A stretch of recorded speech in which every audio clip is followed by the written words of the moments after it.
re-implement the collar. So the biggest tip I can have for you today is we're going to bring down the collar level down a couple of notches where we had him to end the session yesterday with, because now he knows what the collar is. We want to make sure that your action is correct and that it's not too much. So we'll build it up again. So all we're going to be training on today is on the here.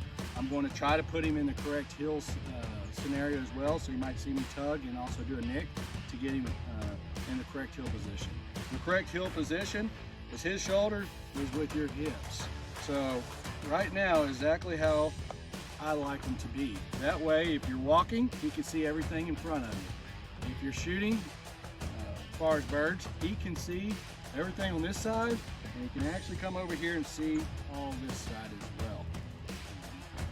So his line of sight. What we don't want is a dog out here. Okay, a dog out here is dangerous because if you think about your barrel being out in one jump and we have a bad incident here. Sit. We don't like the dog back here because when they're back here, they can't see anything. So, and usually that's more a submissive technique on the dog, or it's a submissive behavior. We say. Here, so what we want him to do is find the correct heel. Here.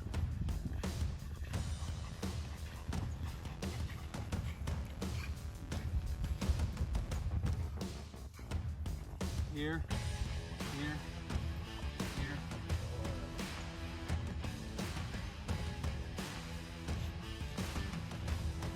Oh, we're going off camera. Sometimes I forget I'm actually doing this on camera. I've been told I talk to myself a lot, so I might as well do this.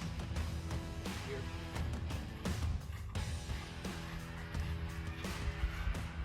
Here.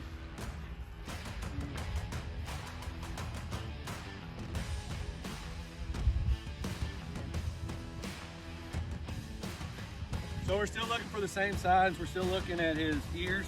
I am continuously going up. I've nicked him a couple times already. Here.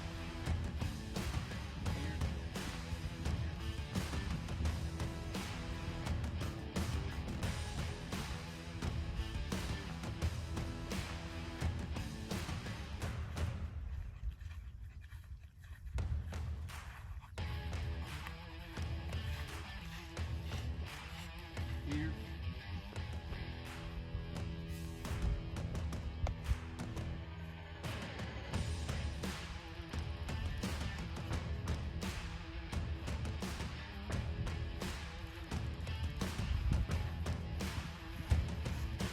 Here. Here.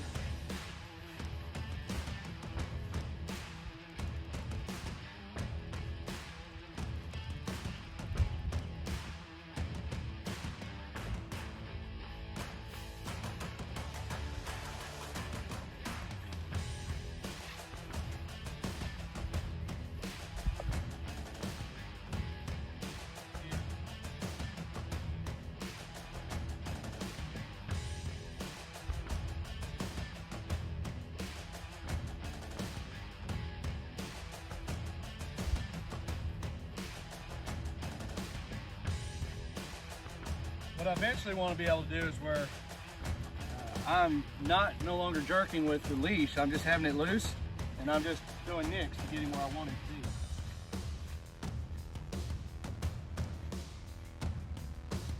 So how I'll start implementing that is I'll do sometimes with both and sometimes just the collar. So, and I'll alternate it.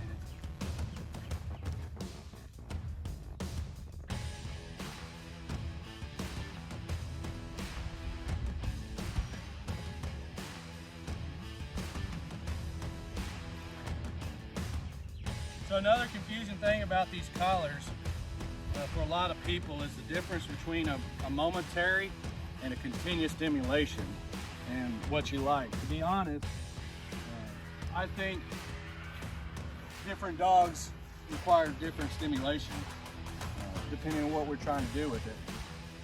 So right now all I'm doing is a momentary. What momentary means is it's just a nick. What the continuous means, it's a continuous nick until you let off the button. So since all mine right now is training jerks and quick corrections, that's why I'm doing momentary.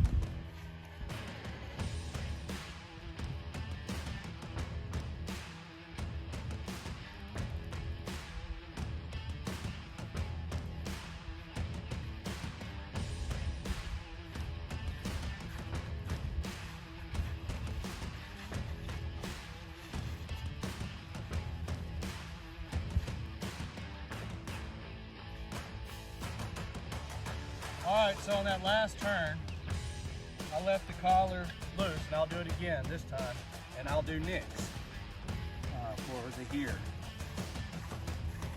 So, loose lead, here, here,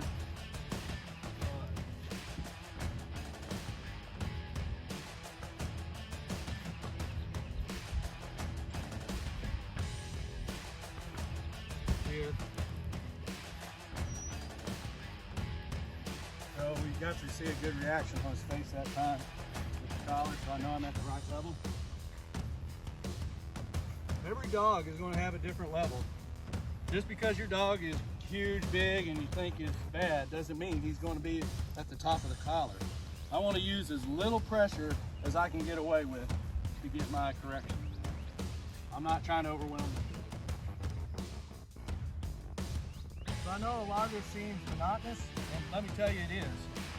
But we're training and we're teaching, and we're doing it through repetitions.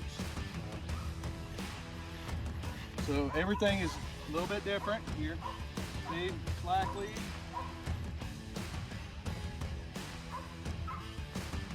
So now I'm correcting on slack lead. So just the smallest things make a difference here.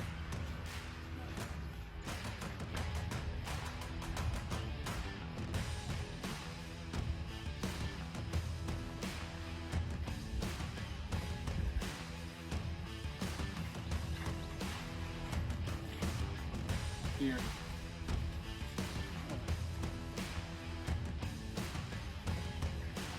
So that's going to be it for today.